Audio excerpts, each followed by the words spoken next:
Hello guys, welcome to TechTube. Today we are going to see how to turn any Android phone into iPhone as how to convert your Android into iOS 13 as. Now let's see. First of all, go to Play Store.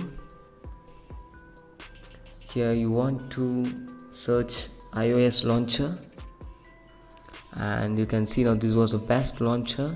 Click it and you want to install this. I am already installed this, so if you are not installed, click install option here.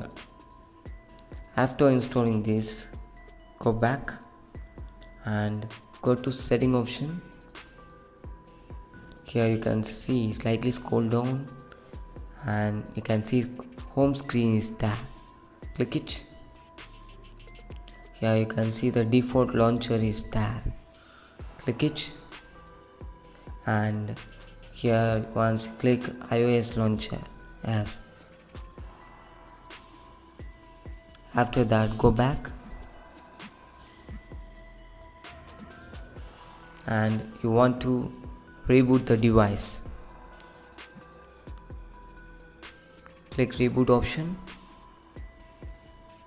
After rebooting, after that you can see it's converted into iOS 13. Now you can see the Play Store and here you can see contact, clock, settings, recorder is also converted into iPhone and damn sure it's look like iPhone. So this is how to convert your Android into iPhone. So thanks for watching. For more videos, stay tuned to Tech2. Thank you.